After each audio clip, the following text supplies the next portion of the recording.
Stefanus, bahasa Yunani, Stefanos, lahir 5 Masehi wafat 34 Masehi, adalah tokoh yang dihormati umat Kristen sebagai proto-martir atau martir perdana kekristenan. Diriwayatkan di dalam Kisah Para Rasul bahwa Stefanus adalah diakon jemaat Kristen purba di Yerusalem yang khotbahnya mengobarkan antipati umat Yahudi dari berbagai golongan. Ketika diseret ke hadapan sidang majelis ulama Yahudi dengan dakwaan penistaan agama, ia malah berkhotbah mengecam mereka, dan akhirnya dijatuhi pidana rajam. Gugurnya Stefanus sebagai martir Kristen disaksikan langsung oleh Saulus dari Tarsus, seorang ulama Yahudi dari mazhab Farisi yang kemudian hari menjadi pengikut Yesus dan dikenal sebagai Rasul Paulus. Satu-satunya sumber primer mengenai Stefanus adalah kitab Kisah Para Rasul di dalam kumpulan kitab suci Perjanjian Baru.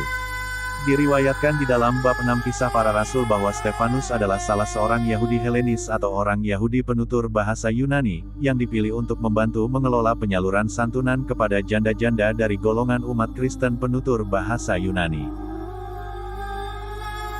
Gereja Katolik, Gereja Anglikan, Gereja Ortodoks Oriental, Gereja Ortodoks Timur, dan gereja di Timur menghormati Stefanus sebagai santo.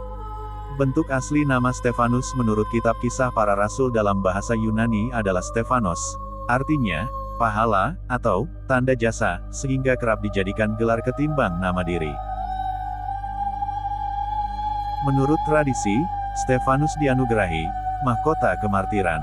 Di dalam seni rupa, Stefanus kerap digambarkan bersama 3 bongkah batu dan sepelepah daun palma. Menurut tradisi Kristen Timur, ia digambarkan sebagai seorang pemuda tanpa cambang dan bauk, kumis maupun janggut, dengan kepala bertonsur, berbusana diakon, dan seringkali menatang maket gereja atau menenteng wiruk. Stefanus pertama kali mengemuka di dalam kitab Kisah Para Rasul. Ia adalah salah seorang di antara 7 diakon yang dipilih para rasul untuk menyalurkan bantuan pangan dan santunan lain kepada warga termiskin gereja perdana. Menurut ajaran Kristen Ortodoks, Stefanus adalah diakon yang paling tua umurnya, sehingga digelari penghulu diakon, bahasa Yunani, arkidiakonos.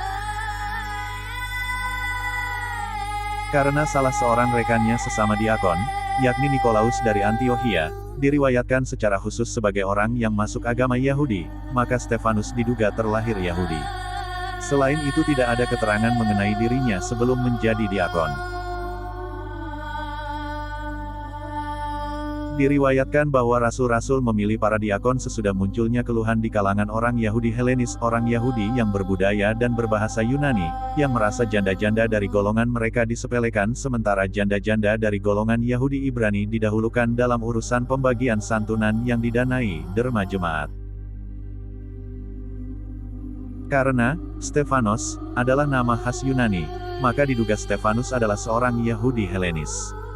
Diriwayatkan bahwa Stefanus adalah orang yang penuh iman dan Roh Kudus, dan pernah mengadakan mukjizat-mukjizat disaksikan halayak ramai. Kisah Para Rasul 6 ayat 5, dan Kisah Para Rasul 6 ayat 8. Agaknya Stefanus berdakwah serta mengadakan tanda-tanda dan mukjizat-mukjizat di rumah-rumah ibadat Yahudi Helenis, karena diriwayatkan bahwa tindakan-tindakannya itu menimbulkan penentangan dari jemaat Yahudi yang disebut jemaat orang libertini atau orang-orang yang dimerdekakan.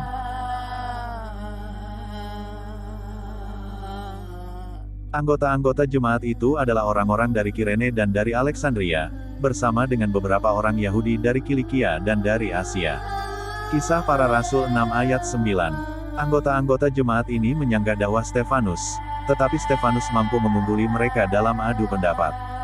Gusar karena merasa dipermalukan, mereka merekayasa dakwaan palsu bahwa Stefanus pernah mengucapkan kata-kata hujat terhadap Nabi Musa dan Allah. Mereka menyeretnya ke hadapan Sanhedrin, mahkamah tertinggi yang beranggotakan para pemuka agama Yahudi, dan memperkarakannya dengan dakwaan menghina Bait Allah dan hukum Musa. Kisah Para Rasul 6 ayat 9-14.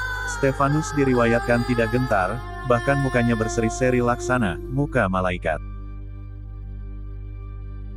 Dalam khotbah panjang lebar di hadapan Sanhedrin, sebagaimana yang diceritakan dalam Kisah Para Rasul 7. Stefanus menjabarkan pandangannya mengenai sejarah Israel. Allah yang Maha Mulia, ujar Stefanus, menampakkan diri pada Abraham di Mesopotamia. Dengan kata-kata ini Stefanus mengawali penjabarannya dengan salah satu tema pokok dalam khotbahnya, yakni sesungguhnya Allah tidak semata-mata berdiam di dalam satu bangunan tertentu, maksudnya Bait Allah. Stefanus mengulas secukupnya tentang riwayat bapa-bapa leluhur Israel, kemudian mengulas secara lebih terperinci mengenai riwayat Nabi Musa. Allah menampakkan diri kepada Musa dalam belukar yang bernyala-nyala.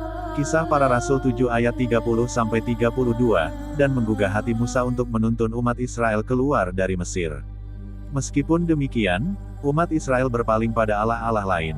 Kisah Para Rasul 7 ayat 39-43, inilah tema pokok kedua dalam khotbahnya, yakni pendurhakaan Israel terhadap Allah.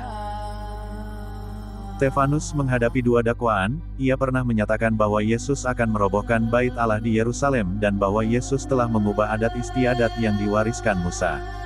Gereja Katolik Roma menyatakan bahwa Santo Stefanus merujuk kitab suci Yahudi guna membuktikan bahwa hukum-hukum Musa bukan diselewengkan melainkan digenapi oleh Yesus. Stefanus mengecam sidang pendengarnya sebagai orang-orang degil, yang menentang Roh Kudus, sama seperti nenek moyang mereka dahulu kala. Siapakah dari nabi-nabi yang tidak dianiaya oleh nenek moyangmu? Bahkan mereka membunuh orang-orang yang lebih dahulu memberitakan tentang kedatangan orang benar, yang sekarang telah kamu hianati dan kamu bunuh.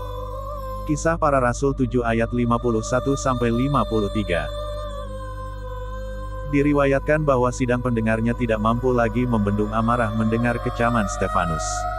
Akan tetapi Stefanus justru menatap ke langit dan berseru, "Sungguh, aku melihat langit terbuka dan anak manusia berdiri di sebelah kanan Allah." Ia bersaksi bahwa Yesus yang belum lama dieksekusi mati itu kini sudah tegak di sisi Allah. Kisah Para Rasul 7 ayat 54. Menurut keyakinan Kristen Ortodoks, orang-orang Yahudi berteriak-teriak sambil menutup telinga, dan serentak menyerbunya. Mereka menyeretnya keluar kota dan merajamnya, akan tetapi sang martir suci itu malah mendoakan para pembunuhnya.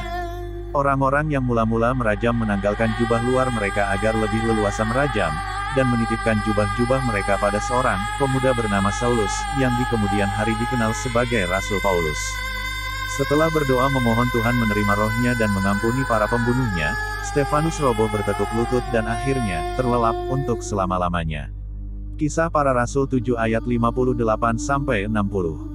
Saulus, yang menyaksikan aksi perajaman selaku wakil dari Sanhedrin yang dikendalikan pemerintah Romawi, juga setuju Stefanus mati dibunuh. Kisah Para Rasul 8 ayat 1a. Kisah Para Rasul meriwayatkan bahwa orang-orang saling menguburkan mayat Stefanus serta meratapinya dengan sangat. Kisah Para Rasul 8 ayat 2. Namun lokasi kuburnya tidak disebutkan. Pada 415 Masehi, seorang imam bernama Lucianus konon mendapatkan petunjuk melalui mimpi tentang tempat persemayaman jenazah Stefanus di Bait Jamal. Setelah digali, relikui sang protomartir itu diarak menuju gereja Hagia Sion pada tanggal 26 Desember tahun 415 Masehi. Tanggal ini kemudian dijadikan tanggal peringatan Santo Stefanus. Pada 439 Masehi, relikui Stefanus dipindahkan ke sebuah gereja baru yang dibangun oleh permaisuri Bizantin yang bernama Aelia Dokia, untuk mengenang Santo Stefanus di sebelah utara gerbang Damsyik. Gereja ini dihancurkan pada abad ke-12. Pada abad ke-20, bangsa Prancis membangun sebuah gereja Katolik yang diberi nama Santo Stefanus di lahan bekas gereja yang sudah runtuh itu, sementara umat Ortodoks Yunani membangun sebuah gereja yang diberi nama Santo Stefanus di sebelah luar gerbang timur Yerusalem, yakni salah satu dari dua tempat yang dipercaya sebagai lokasi Stefanus gugur sebagai martir. Mula-mula nama, Gerbang Santo Stefanus, bahasa Latin, Porta Sancti Stefani, diberikan oleh para tentara salib kepada gerbang utara Yerusalem karena berdekatan dengan situs Santo Stefanus, yang ditandai dengan bangunan gereja beserta biara oleh permaisuri Eudokia.